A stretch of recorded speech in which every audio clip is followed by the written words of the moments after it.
Weight તાત્કાલિક નહીં મળે. કારણ કે અત્યારે તમે આપી દેશો, નિશાળની બહાર, કોલેજની બહાર જગત નહીં આપે. વારંવાર નો સાંભળવી પડશે, વારંવાર વેઇટ સાંભળવું પડશે. કારણ કે એ રિજેક્શનથી ટેવાયેલો જ નથી, ના સાંભળવા ટેવાયેલું જ નથી. એ બાળકને એવું લાગે છે કે આખું વિશ્વ મારી આસપાસ જ ફરે છે, હું કહીશ એ બધું જ યુનિવર્સ મને આપી દેશે, હું જેને જેને પ્રપોઝ કરીશ એ બધા હા પાડશે, હું જ્યાં જ્યાં અપ્લાય કરીશ બધે મારું સિલેક્શન થઈ જશે. નો એ સૌથી મોટું પોષક તત્વ છે બાળક માટે, કે બેટા ના તો સાંભળવી પડશે.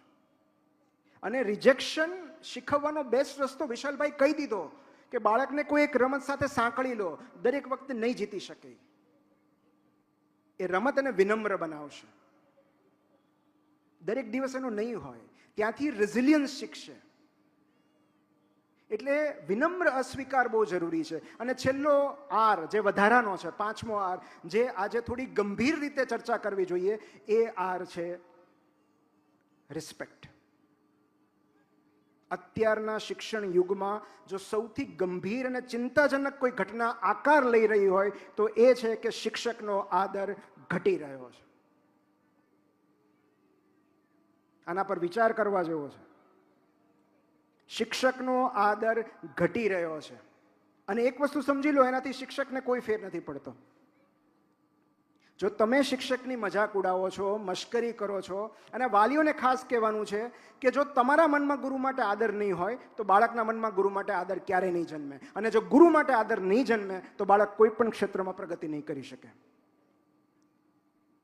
ગુરુની અવગણના કરીને તમે મહાનતા પ્રાપ્ત ન કરી શકો. તો તમે જ બાળકની સામે એમ કહો છો કે તારા સાહેબને શું ખબર પડે, તો તમે ભણાવો, તો તમે ભણાવો. અને જો વિદ્યાર્થીને એવું લાગતું હોય કે એમને શિક્ષક કરતાં વધારે આવડે છે તો એ સૌથી ભયંકર તબક્કો છે જ્ઞાનનો. ત્યાં ડેડ એન્ડ આવી ગયો, ત્યાં શીખવાનું, ભણવાનું સમાપ્ત થઈ ગયું. મને બધું આવડે છે એવું જ્યારે તમને લાગે તો તમે ખાલી ફિઝિકલી નિશાળે જાઓ છો, તમારી પ્રગતિ અટકી ગઈ છે. તમારા મનમાં ગુરુ માટે અનાદર હશે તો એનાથી ગુરુને કંઈ ફેર નહીં પડે, બિલીવ મી. કારણ કે તમે માત્ર એક પાસિંગ સ્ટુડન્ટ છો, એક વર્ષમાં નીકળી જશો, એમનું કામ શરૂ રહેશે. પણ એમનો અનાદર કરીને, એમની મશ્કરી કરીને, એમને ગંભીરતાથી ન લઈને તમે તમારા માટે જ્ઞાનનો એક દરવાજો બંધ કરો છો. કેટલા બધા લોકો એવા છે ને જેમણે એમની પાસેથી મેળવ્યું હશે કંઈક. અને બની શકે કે દરેક શિક્ષક પ્રિય ન હોય. આઈ એડમિટ એન્ડ આઈ એક્સેપ્ટ કે દરેક શિક્ષક લવેબલ નથી હોતા. શિક્ષક પ્રિય ન હોય તો ચાલે, પણ આદરણીય તો હોવા જ જોઈએ. એ બહુ જ જરૂરી છે. અને આને છે ને હું શિવના ધનુષની ઘટના કહું છું. જ્યારે મને મનહરભાઈ મળ્યા હતા ત્યારે પણ એમણે આ વિશે ચિંતા વ્યક્ત કરી હતી. અને ખાલી મનહરભાઈએ નહીં, ઘણા બધા શિક્ષકોએ જ્યારે મને મળે છે ત્યારે આ ચિંતા, આ નિસ્બત, આ કન્સર્ન, આ કાળજી એમનામાં હોય છે. અને હું એને કહું છું શિવનું ધનુષ. એકવાર નિશાળમાં એક છોકરાને ઊભો કરીને માસ્તરે પૂછ્યું કે શિવનું ધનુષ કોણે તોડ્યું? 8મા ધોરણનો વિદ્યાર્થી. અને એણે કીધું કે સાહેબ મેં નથી તોડ્યું, હું તો 3 દિવસથી આવ્યો નહોતો. અને શિવને તો ખોટા ખોટા આરોપ કરવાની ટેવ છે. એ દર વખતે આળ મારા પર જ લગાવે છે કે મેં જ તોડ્યું હશે, મેં નથી તોડ્યું. શિક્ષકે કીધું તારા વાલીને બોલાવતા. એના પિતાને બોલાવવામાં આવ્યા અને પિતાને કીધું કે જો આ બહુ ગંભીર વિષય છે કે મેં તમારા બાળકને એવું પૂછ્યું કે શિવનું ધનુષ કોણે તોડ્યું, તો એ એમ કહે છે કે મેં નથી તોડ્યું. તો પિતાએ રોફ જમાવીને કીધું કે અહીં ના પાડે છે તો એને નહીં તોડ્યું હોય. મારું બાળક ખોટું ન બોલે. એટલું જ નહીં, એણે ચેકબુક કાઢી કે ધનુષ કેટલાનું આવે, બોલો આપણે મંગાવી દઈએ. એક ધનુષ માટે હું કામ દુઃખી થાવ છું? પછી બહાર નીકળીને એણે એના છોકરાને આમ હળવેકથી પૂછ્યું કે તે તોડ્યું હોય તો કહી દે, હું ફોડી લઈશ. અત્યારે સમસ્યા આ છે. કોઈને ધનુષ વિશે નથી જાણવું, જ્ઞાન શું છે, સત્ય શું છે એ નથી જાણવું, બસ પોતાના બાળકને બ્લાઇન્ડલી ડિફેન્ડ કરવા છે. શિક્ષકોને કઈ વ્યક્તિગત દુશ્મનાવટ નથી હોતી કોઈની સાથે, પણ એ તમને ફોન કરીને એવું કહી રહ્યા છે કે તમારું બાળક ભણવામાં અનિયમિત છે, નિશાળે નથી આવતું, ઇરેગ્યુલર છે, તો એ તમારા માટે એક પીસ ઓફ ઇન્ફોર્મેશન છે, એ ગુનો નથી, એ આરોપ નથી. અને એના પર ચર્ચા થવી જોઈએ, ડિફેન્સ મિકેનિઝમ એક્ટિવેટ ના થવું જોઈએ. એ તમને એક માહિતી આપી રહ્યા છે કે તમારું બાળક ભણવામાં નબળું છે, સો બી પ્રિપેર્ડ. કદાચ એના મેથ્સમાં ઓછા આવે, અમે બધું ટ્રાય કરી ચૂક્યા છીએ, પણ નથી મેથ્સ એને સમજાતું, સો બી પ્રિપેર્ડ. ક્યારેક શિક્ષકો તમને તૈયાર કરતા હોય છે. મારી પાસે એક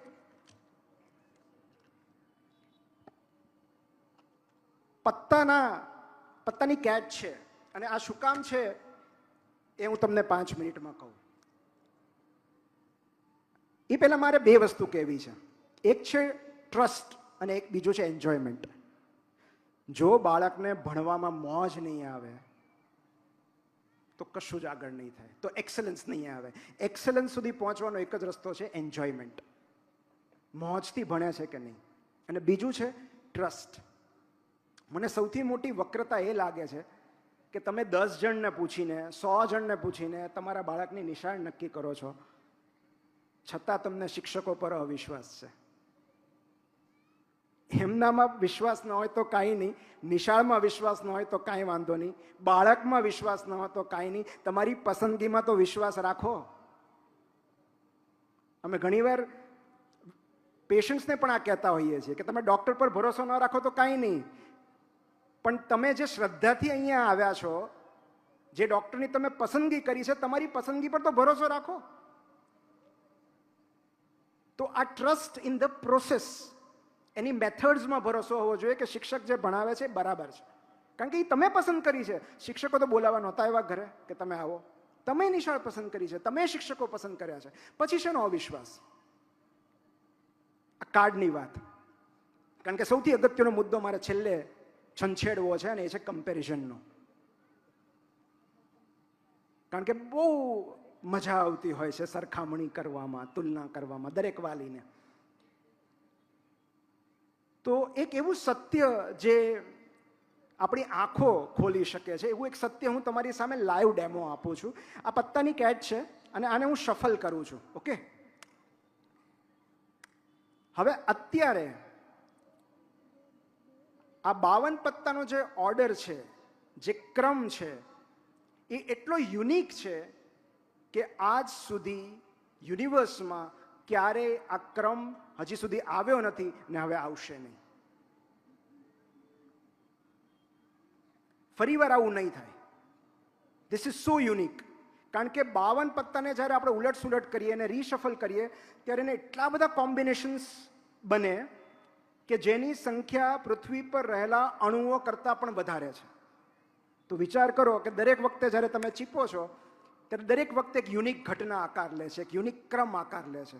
હવે તમે વિચાર કરો કે આ તો 52 પત્તાની વાત છે. માનવ શરીર કેટલા અણુઓનું, કેટલા કોષોનું, કેટલા ડીએનએનું બનેલું છે. તો દરેક બાળક યુનિક કેમ ન હોઈ શકે? 75 ટ્રિલિયન સેલ્સ, એમાં આટલા ડીએનએ, એમના અનુભવો, એમનું બાળપણ, એમનો ઉછેર, એમના સપના, એમના મિત્રો, એમનું વાતાવરણ કેટલું અલગ થતું જાય ને. તો જે એ બાળકની આઈડેન્ટિટી છે, એનું જે અસ્તિત્વ છે, એટલું યુનિક છે કે આ બ્રહ્માંડમાં આજ પહેલા ક્યારે આવું થયું નથી ને હવે ક્યારે થશે નહીં. તો શેની સરખામણી? અને બીજું, કમ્પેરિઝન કરવી જ હોય તો કરવી જોઈએ. કારણ કે કમ્પેરિઝન વગર આપણને ખબર નથી પડતી કે વેર વી સ્ટેન્ડ, આપણે ક્યાં ઊભા છીએ. પણ જો તુલના કરવી જ હોય તો કોઈ અન્ય બાળક સાથે ન કરો, તમારા બાળકની ભૂતપૂર્વ જાત સાથે કરો. કે બેટા ગયા વર્ષે તે આવું કર્યું હતું, આ વર્ષે તું વધારે વાંચી શકે છે, વધારે એકાગ્રતાથી બેસી શકે છે. ગઈ મેચમાં રન નહોતા થયા, આ મેચમાં સરસ રન થયા તારા. This is the best way to compare. જો ખરેખર બાળકની કમ્પેરિઝન કરવી હોય તો એની જ પ્રીવિયસ સેલ્ફ સાથે કરો. કારણ કે એનાથી ઇન્ટરનલ મોટિવેશન આવશે, કોન્ફિડન્સ આવશે, ભય નહીં આવે, ઈર્ષા નહીં આવે. અને ત્રીજી મહત્વની વાત, હજી જો તમારે સરખામણી કરવી જ હોય, કારણ કે તમે કરશો જ, મને ખાતરી છે, જો કરવી જ હોય તો આ 3 ફિલ્ટરમાંથી પસાર કરીને પછી સરખામણી કરજો. ફિલ્ટર નંબર 1, ઇઝ ઇટ ફેર? જે સરખામણી તમે કરી રહ્યા છો એ વ્યાજબી છે? કારણ કે વિદ્યાર્થીનું બેકગ્રાઉન્ડ અલગ છે, ઘરનું વાતાવરણ અલગ છે, એની ગ્રહણ ક્ષમતા અલગ છે, યાદ શક્તિ અલગ છે, ઉછેર અલગ છે, જીનેટિક્સ અલગ છે. તો ઇઝ ઇટ ફેર? તમે જે સરખામણી કરી રહ્યા છો એ વાજબી છે? 2, ઇઝ ઇટ હેલ્પફુલ? એ સરખામણી કરવાથી બાળકને મદદ મળી રહી છે કે એનો કોન્ફિડન્સ તૂટી રહ્યો છે? કારણ કે જો એ સરખામણી કરવાથી એ પ્રેરિત થતો હોય, ઇન્સ્પાયર થતો હોય તો કરવી જોઈએ. કારણ કે આપણે બધા ઇન્સ્પાયર થઈએ છીએ કમ્પેરિઝનથી, કે મારે ફલાણા જેવું કરવું છે. દેટ ઇઝ કમ્પેરિઝન, પણ દેટ ઇઝ પોઝિટિવ કમ્પેરિઝન. એ તમને મદદ કરે છે, તમને બળ આપે છે, તમારી અંદર આગ લગાડે છે. અને ત્રીજું, ઇઝ ઇટ એક્શનેબલ? જેની સાથે તમે સરખામણી કરો છો એ જે કરે છે એવું આ કરી શકશે? તો કરો. એ સવારે 4 વાગે ઉઠીને દાખલા ગણે છે, આ ઉઠી શકશે? તમે ઉઠી શકશો પહેલા? કારણ કે સરખામણી કરતી વખતે આપણે મા બાપનો ભોગ તો જોતા જ નથી. અને સરખામણી કરવી હોય તો એના મા બાપ કેટલો ભોગ આપે છે ને એ ભોગની સરખામણી કરો, કે હું શું કરું ને એ શું કરે છે. માત્ર બાળકની ન કરો, તો તમે વાલીઓ શું ભોગ આપ્યો છે એ જુઓ ને. એ એના પપ્પા 4 વાગે ઉઠીને વાંચે છે, એના મમ્મી 5 વાગે ઉઠીને એને ચા કરી દે છે, સતત એની બાજુમાં બેસે છે, 6 મહિનાથી ફરવા નથી ગયા, કોઈ સામાજિક પ્રસંગમાં હાજરી નથી આપતા, મોબાઈલ સાઈડમાં મૂકીને એની બાળકની બાજુમાં બેસે છે. એ ભોગ આપવા તૈયાર છે? તમે અને બાળક બંને તો સરખામણી કરો. આના વગર કોઈ જ સરખામણીનો અર્થ નથી. અને દરેક ઘરમાં નિષ્ફળતાને સહજ બનાવો. We will have to normalise failures. જો બાળકને આગળ વધારવું હશે તો. કેમ આમ થયું એમ નહીં, તને આમાંથી શું શીખવા મળ્યું, તને આમાંથી શું શીખવા મળ્યું, અને તું આગળ શું કરી શકે, કઈ રીતે આમાં ઇમ્પ્રુવમેન્ટ લાવી શકે. આપણે એના બોડીગાર્ડ નથી બનવાનું, આપણે એના કોચ બનવાનું છે. કોચ એને ગ્રાઉન્ડ પર એકલો મૂકી દે છે, એને ભૂલો કરવાની તક આપે છે, એને લડાઈ કરવાની તક આપે છે, પણ અંદર બેઠા હોય છે, બધું ઓબ્ઝર્વ કરતા હોય છે. થોડા સમય પહેલા મેં એક બહુ સુંદર આર્ટિકલ વાંચ્યો હતો. છેલ્લી વાત કહીને હું મારું વક્તવ્ય પૂરું કરીશ કે પેરેન્ટલ નાર્સિસિઝમ, આવો એક શબ્દ છે, parental narcissism, how to raise successful but miserable kids. સફળ છતાં દુઃખી બાળકો કઈ રીતે ઉછેરવા. એ બાળક તો સફળ થઈ જશે, પણ જો એ હસવાનું ભૂલી જાય, રમવાનું ભૂલી જાય, ગીતો ગાવાનું ભૂલી જાય, તો એ સફળતા શું કામની. એટલે માત્ર એને સપનું નથી બતાવવાનું, એની સાથે બેસવાનું છે, એને સપોર્ટ કરવાનો છે. કલામ સાહેબ એવું કહેતા, ફેલનો અર્થ થાય ફર્સ્ટ એટેમ્પ્ટ ઇન લર્નિંગ. ફેલનું ફૂલ ફોર્મ થાય ફર્સ્ટ એટેમ્પ્ટ ઇન લર્નિંગ. એન્ડનો અર્થ થાય એફર્ટ નેવર ડાઈઝ. અને નોનો અર્થ થાય નેક્સ્ટ ઓપોર્ચ્યુનિટી. તો કયો અભિગમ આપણે બાળકને આપીએ છીએ એ બહુ જરૂરી છે. અને છેલ્લી વાત, આપણે બાળકને બધું આપશું, પણ જો એનામાં કૃતજ્ઞતા અને કરુણાનો અભાવ હશે તો સરવાળે આ જગતનું ભલું નહીં થાય.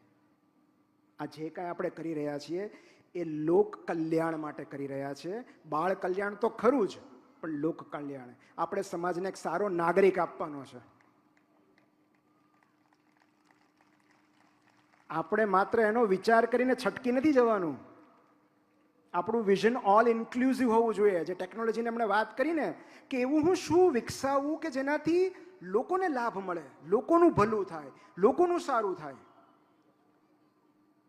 તો એની પાછળનો એક હિડન એજન્ડા લોક કલ્યાણ છે.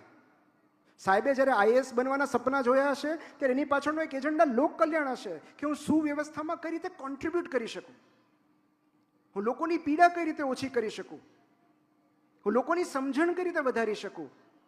તમે આ જગતને કઈ રીતે ઉપયોગી થવા માંગો છો, આ એક જ પ્રશ્ન સાથે આજે સુવાનું છે. અને એટલે જ્યારે બાળકમાં ગ્રેટિટ્યુડ અને ગિવિંગ નથી હોતું, મતલબ lack of gratitude and giving, બાળક માત્ર મેળવ્યા જ કરે છે, મેળવ્યા જ કરે છે, મેળવ્યા જ કરે છે. ત્યારે એને એવું લાગે છે કે આખું વિશ્વ એની આસપાસ ફરે છે, એ જ પોતે આખા વિશ્વના કેન્દ્રમાં છે. બાળકને આપતા શીખવવું પણ એટલું જ જરૂરી છે. જે મળ્યું છે એનો આભાર પણ માનવતા શીખવવું જોઈએ. જો કૃતજ્ઞતા અને કરુણા નહીં હોય તો ગમે એટલું ભવિષ્ય ઉજ્જવળ હશે, એ કશાય કામનું નથી. તો I leave you with this idea. Thank you so much. તમે ઘણી શાંતિથી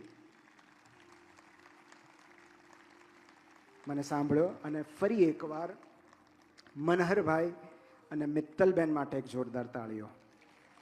આ એક યજ્ઞ છે, શિક્ષણ એક યજ્ઞ છે. અને બિલીવ મી, એમાં આહુતિ મા બાપે પહેલાં આપવી પડે છે. તમે જો એવું સમજતા હો કે નિશાળ વિક્રમ સર છે, વિક્રમ સર એક બહુ સરસ શબ્દ વાપરે છે કે નિશાળી એસ્કેપિઝમ નથી. નિશાળે છોકરું મોકલી દીધું એ પલાયનવાદ નથી, એ પલાયનનો માર્ગ નથી. તમારી જવાબદારી કાંઈ ઓછી નથી થતી, ઉલટી વધી જાય છે. અને એટલે એ યજ્ઞમાં આહુતિ તો મા બાપે આપવી જ પડશે, ભોગ પણ આપવો પડશે. હા, શિક્ષકો આપણી સાથે છે, કારણ કે મારી સાથે રહ્યા છે અને મારી દીકરીની સાથે છે, એટલે મને ખબર છે કે શિક્ષકો હંમેશા સાથ આપે છે. આજે જ હું કોઈકને કહેતો હતો કે આ જગતની સૌથી ઇનોસન્ટ બ્રીડ હોય ને, સૌથી નિર્દોષ જાત, નિર્દોષ પ્રજાતિ એ શિક્ષકોની છે. બિચારા કોઈને નડતા નથી. હા, ક્યારેક વર્ગખંડમાં ખીજાઈ લે, વઢી લે, પણ એમનો ગુસ્સો પણ એમનો પ્રેમ હોય છે.